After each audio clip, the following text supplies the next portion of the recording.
로마서 6장 1절로 11절 말씀 보겠습니다. 로마서 6장 1절로 11절 말씀. 그런즉 우리가 무슨 말을 하리요? 은혜를 더하게 하려고 죄에 거하겠느냐? 그럴 수 없느니라. 죄에 대하여 죽은 우리가 어찌 그 가운데 살리요? 우리가 그리스도 예수와 합하여 세례를 받은 우리는 그의 죽으심과 합하여 세례 받은 줄을 알지 못하느냐? 그러므로 우리가 그의 죽으심과 합하여 세례를 받음으로 그와 함께 장사되었나니 이는 아버지의 영광으로 말미암아 그리스도를 죽은 자 가운데서 살리신 것 같이 우리로 또한 새 생명 가운데서 행하게 하려 합니다. 만일 우리가 그의 죽으심과 같은 모양으로 연합한 자가 되었으면 또한 그의 부활과 같은 모양으로 연합한 자도 되리라. 우리가 알거니와 우리 옛사람이 예수와 함께 십자가에 못 박힌 것은 죄의 몸이 죽어 다시는 우리가 죄에게 종노릇하지 아니하려 함이니 이는 죽은 자가 죄에서 벗어나 의롭다 하심을 얻었습니다. 만일 우리가 그리스도와 함께 죽었으면 또한 그와 함께 살 줄을 믿노니 이는 그리스도께서 죽은 자 가운데서 살아나셨으며 다시 죽지 아니하시고 사망이 다시 그를 주장하지 못할 줄 알미로다. 그가 죽으심은 죄에 대하여 단번에 죽으심이요 살아계심은 하나님께 대하여 살아계심이니 이와 같이 너희도 너희 자신을 죄에 대하여는 죽은 자요 그리스도 예수 안에서 하나님께 대하여는 살아있는 자로 여길지어다. 아멘. 하나님의 은혜로 구원을 받은 자, 하나님의 은혜로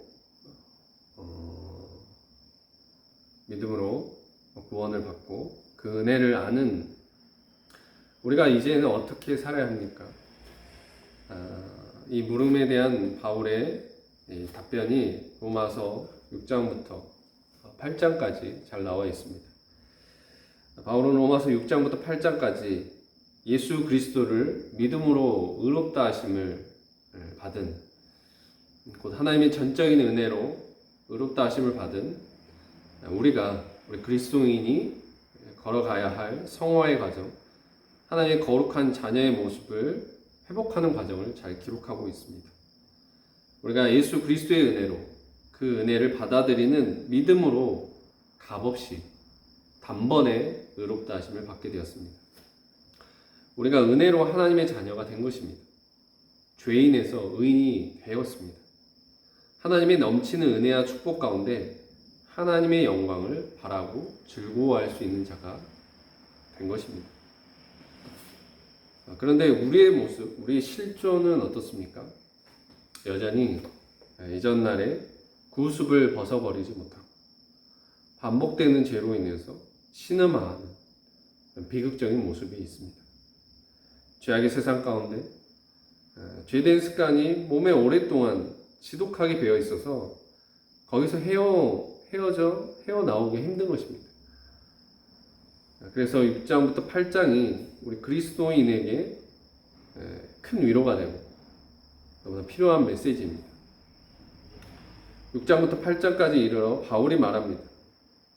죄의 사함을 받고 구원 얻은 우리 안에 여전한 죄된 습관성이 남아져 있기에 우리가 더욱 하나님의 은혜, 성령의 은혜에 의지하여 이 죄된 습관성을 버리고 성화의 과정을 힘써 걸어가므로 하나님의 자녀의 영광에 이르려고 말합니다. 그런데 이것을 알지 못하고 은혜의 복음을 오해하고 도덕적 해이에 빠진 자들이 나타나기 시작한 것입니다. 죄가 더한 곳에 은혜가 넘쳤나니. 그런데 이 은혜를 이용해서 죄를 계속 지어도 괜찮다고 생각하고 자기의 죄를 회개치 않고 성화의 과정을 게을리하는 모습이 나타나는 것입니다. 이런 사람들의 극단적인 경우가 바로 율법 폐기론자들이고 오늘날 구원파와 같은 이단의 모습입니다. 이런 강교한 믿음이 있는 것이고 이것을 가지고 은혜를 이용하는 자들, 지금 그런 자들을 향해서 바울은 분노하고 있고 이렇게 답변하는 것입니다. 1절 2절 그런즉 우리가 무슨 말을 하리요? 은혜를 더하게 하려고 죄에 거하겠느냐? 그럴 수 없느니라. 죄에 대하여 죽은 우리가 어찌 그 가운데 살리요? 죄를 지어도 은혜가 더하니까 죄에 거해도 괜찮다고 생각하는가? 그럴 수 없다는 거예요. 하나님이 결국 다 용서해 주시니 이런저런 죄를 지어도 괜찮다고 이제는 구원을 받았으니 죄를 지어도 괜찮다고 여기는 믿음, 이런 간교한 믿음이 우리 안에 자리 잡고 있지는 않습니까? 이런 간교한 믿음을 가지고 하나님의 은혜를 안다고 그 은혜를 자랑하는 모습은 없습니까? 바울은 분명히 대답합니다. 그럴 수 없는 일.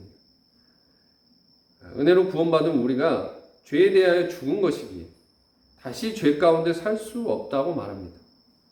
바울은 앞서 3장에서 은혜를 믿음으로 의롭다 하심 받는 자들은 율법을 폐기하는 것이 아니라 도리어 율법을 굳게 세우는 자들이라고 결론을 내렸습니다. 31절이죠. 로마서 3장 31절. 그런즉 우리가 믿음으로 말미암아 율법을 파기하느냐? 그럴 수 없느니라. 도리어 율법을 굳게 세우느니라.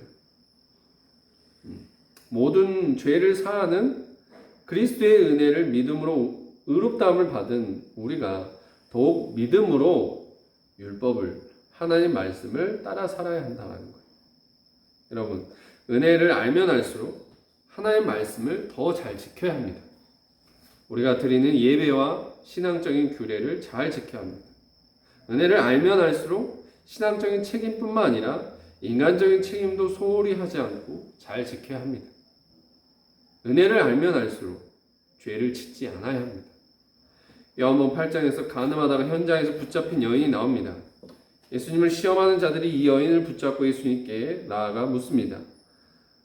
요한복음 8장 5절입니다. 모세는 율법에 이러한 여자를 돌로 치라 명하였거니와 선생은 어떻게 말하겠나이까? 이 물음에 예수님께서 어떻게 답변하시냐면 요한복음 8장 7절에 너희 중에 죄 없는 자가 먼저 돌로 치라라고 말씀하십니다. 예수님의 말씀을 듣자 여인을 정죄하는 모든 자가 양심의 가책을 받고 자리를 떠났다고 기록하고 있습니다. 그리고 간음한 여인과 예수님 단 둘만 남게 되었는데 그 자리에서 예수님께서 이 간음한 여인에게 이렇게 말씀하시죠. 요한복음 8장 11절에 나도 너를 정죄하지 아니하노니 가서 다시는 죄를 범하지 말라. 아마도 이 이후에 이 여인은 이 주님의 말씀에 붙들려서 살았을 것입니다. 정죄하지 않는 주님의 사랑, 그 사랑에 붙들려서 더 이상 예전처럼 죄짓고 살지는 않았을 것입니다. 오늘 우리도 이 여인과 같은 자리에 있습니다. 주님은 이전에 우리가 범한 수많은 죄를 용서하셨습니다. 뿐만 아니라 현재와 미래에 우리가 지을 수 있는 죄까지도 모두 용서하실 것입니다. 정죄 없는 은혜 아래 우리가 있는 것이죠. 그 말할 수 없는 큰 은혜 아래 있는 우리가 어찌 그 은혜를 이용해서 계속 죄를 지으며 죄에 거할 수 있겠습니까? 그럴 수 없습니다. 은혜 아래 그리스도 안에 있는 자들은 그리스도와 함께 죄에 대하여 죽고 다시 산 생명으로 생명의 주와 연합되어 살아가기 힘써야 하는 것입니다. 로마서 6장 3절로 4절입니다. 무릇 그리스도 예수와 합하여 세례 받은 우리는 그의 죽으심과 합하여 세례 받은 줄을 알지 못하느냐. 그러므로 우리가 그의 죽으심과 합하여 세례 받음으로 그와 함께 장사되었나니 아버지의 영광으로 말미암아 그리스도를 죽은 자 가운데서 살리심과 같이 우리로 또한 새 생명 가운데서 행하게 하려 함이라. 그리스도인이 받는 세례는 그리스도와 연합된 나라는 것을 의식화한 것입니다. 그래서 원래 세례 의식이란 물속에서 한번 잠겼다가 나오는 것을 행했는데 지금 우리가 받는 세례는 이것을 매우 간소화한 것이죠. 머리에 물만 조금 바르고 이렇게 하지만 침례교는 이 전통을 지켜서 물속에 한번 잠겼다고 나오는 그 전통을 여전히 고수합니다. 그러나 중요한 것은 그런 형식이 중요한 것이 아니라 바로 성령의 세례이고 이 세례의 본질이죠. 먼저는 우리가 안에 무엇이 있어야 됩니까?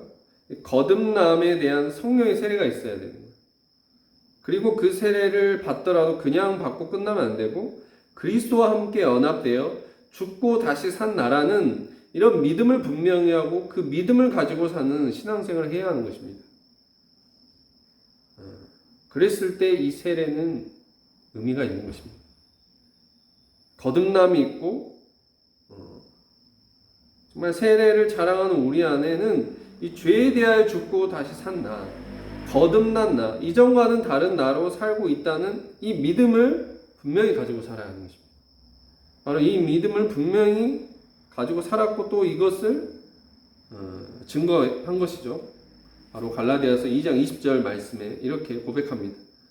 갈라디아 2장 20절 말씀 읽겠습니다. 내가 그리스도와 함께 십자가를 못 박혔나니 그런즉 이제는 내가 사는 것이 아니요 오직 내 안에 그리스도께서 사시는 것이라. 이제 내가 육체 가운데 사는 것은 나를 사랑하사 나를 위하여 자기 자신을 버리신 하나님 아들을 믿는 믿음 안에서 사는 것이라. 바울은 그리스도의 죽으심과 함께 이전에 나는 죽고 그리스도의 부활로 말미암아 다시 산 나로서 새로운 삶을 살아간다고 고백하는 것입니다. 우리가 예수를 믿는다는 것은 예수께서 이미 나의 모든 죄를 십자가에서 담당하시고 죽으셨다는 것을 믿는 것이고 이제 나는 사망에서 생명으로 옮겨진 것, 이 거듭남을 믿고 사는 것입니다. 찬송가에 이런 찬송이 있습니다. 구주와 함께 나 죽었으니 구주와 함께 나 살았도다. 주께서 죽은 그 죽음으로 내 죄의 모든 것이 다 장사되었습니다. 나는 그리스도와 함께 죄에서 죽고 다시 그리스도와 함께 새 생명 가운데 살아난 것입니다. 거듭난 것입니다. 죄의 세력과 이미 끊어진 것입니다. 그러므로 5절, 7절 말씀 읽겠습니다. 만일 우리가 그의 죽으심과 같은 모양으로 연합한 자가 되었으면 또한 그의 부활과 같은 모양으로 연합한 자도 되리라. 우리가 알거니와 우리의 옛사람이 예수와 함께 십자가에 못 박힌 것은 죄의 몸이 죽어 다시는 우리가 죄에게 종노릇하지 아니하려 함이니 이는 죽은 자가 죄에서 벗어나 의롭다 하심을 얻었습니다. 우리가 받아야 할 이 죄의 모든 형벌을 예수님께서 십자가에서 대신 받으시고 죽으심으로 말미암아 우리는 모든 죄의 세력으로부터 자유케 되고 죄사함을 받았습니다. 생명을 얻었습니다. 예수의 부활이란 이것을 우리에게 확증하는 것입니다. 생명의 그리스도께서 우리를 지배하는 사망 권세를 패하시고 승리하시고 다시 사셨다는 것. 이 승리자 예수, 부활하신 예수와 연합된 우리는 사망에서 생명으로 옮겨지게 되었고 죄인에서 의인으로 바뀌어진 것입니다.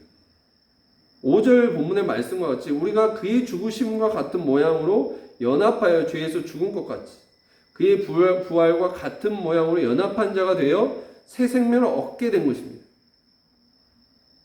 그리스도와 함께 죽고 다시 산 생명이 된 우리는 그럼 이제는 더 이상 죄에게 종노릇하지 않을 수 있게 되는 것입니다. 왜냐하면 6절 말씀과 같이 우리의 옛사람이 예수와 함께 십자가에 못 박혔기 때문입니다. 우리의 옛사람, 옛자, 옛시대의 곧 아담에 속한 사람, 회심하기 이전에 나는 예수와 함께 십자가에 못 박힌 것입니다. 이렇게 우리의 옛사람이 예수와 함께 십자가에 못 박힌 것은 죄의 몸이 죽어 다시는 우리가 죄에게 종노릇하지 아니하려 함이라고 한 것이 말씀하고 있는 것입니다. 여기서 죄의 몸은 죄의 지배를 받는 우리의 몸입니다. 우리의 몸의 욕망은 가치 중립적입니다. 하지만 죄가 그동안 우리 몸의 욕망을 속여서 우리를 죄 짓게 하고 죄의 종이 되게 한 것이죠. 그러나 이제는 우리가 옛사람과 함께 죄의 몸이 죽어 죄에서 종노릇한 데서 우리가 벗어나 의롭다 하심을 얻게 되었다라고 말합니다. 8절 9절입니다. 만일 우리가 그리스도와 함께 죽었으면 또한 그와 함께 살 줄을 믿노니 이는 그리스도께서 죽은 자 가운데서 살아나셨음에 다시 죽지 아니하시고 사망이 다시 그를 주장하지 못할 줄 알미로다. 사도 안에는요 그리스도와 함께 죽었으면 또한 그리스도와 함께 살 줄을 믿는 믿음이 있었어요. 그리스도와 철저한 연합 가운데 그리스도와 함께 죽고 다시 산 나라는 확신이 있었어요. 주께서 우리의 모든 죄를 다 지시고 인류의 모든 죄의 짐을 지고 죽으셨구나. 나도 그 주님께 연합되어 주께서 달린 십자가에 함께 못 박혔다. 죄에 대하여 죽은 것이다. 그리스도와 함께 죄에 대하여 죽었으면 또한 부활의 주님과 함께 다시 사는 것이다. 주께서 다시 죽지 아니하고 사망이 다시 주장하지 못하는 것처럼 나도 이제 달라졌다. 사망이 다시 나를 주장하지 못한다라고 하는 것입니다. 이런 확신이 있는 것입니다. 이 확신에 찬 사도처럼 우리도 그리스도로 말미암아 죽고 다시 산 나에 대한 분명한 이 확신 위에 설 수 있길 원합니다.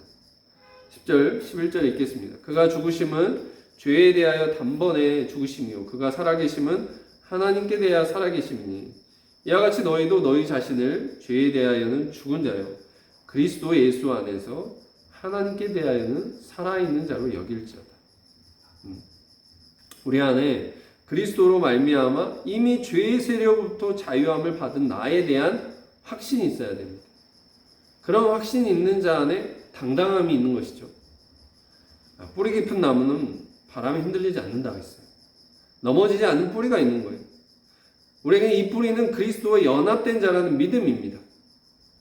크리스천이 되었다는 것은 이 믿음의 뿌리 위에 기초 위에 섰음을 말하는 것입니다. 견고하게 믿음에 섰음을 선포하는 겁니다. 그리스도와 함께 연합되어 죽고 다시 산 나가 되었다라는 이 믿음이 견고해지는 것입니다. 그가 살아계심은 하나님에 대한 살아계심입니다. 11절 이와 같이 너희도 너희 자신을 죄에 대하여 죽은 자여 그리스도 예수 안에서 하나님께 대하여는 산 자로 여길지어다. 이 말은 우리 스스로를 이미 죄에 죽고 다시 산 자처럼 여기고 살아야 된다는 말입니다. 비록 여전히 나도 어쩔 수 없이 반복되는 죄된 습관이 남아있다 할지라도 비극적인 모습이 있다 할지라도 못난 모습이 있고 여전히 문제가 많다 할지라도 그러나 우리는 그리스도와 함께 죄에서 죽고 그리스도와 함께 다시 새 생명 가운데서 살아난 자들입니다. 사망에서 생명으로 옮겨진 자들입니다. 그러므로 우리는 자신을 죄에 대하여 죽은 자요 그리스도 예수 안에서 하나님께 대하여 살아있는 자로 여겨야 합니다. 오늘 우리를 구원하신 예수 그리스도의 십자가를 바라보면서 내가 그리스도와 함께 죄에 대하여 죽은 것이고 다시 사신 그리스도와 함께 연합되어 새 생명 가운데서 하나님께 대하여 살아가는 나임을 확신해야 됩니다. 이렇게 우리가 십자가에서 나를 위해 죽으시고 다시 사신 그리스도를 바라보면서 그리스도와 연합되길 그렇게 살아가기 힘쓴다면 이제는 모든 죄된 모습도 속히 벗어버리게 될 것이고 그리스도 안에서 다시 산 새 생명 가운데서 진정 하나님을 위하여 하나님의 영광을 나타내며 살게 될 것입니다.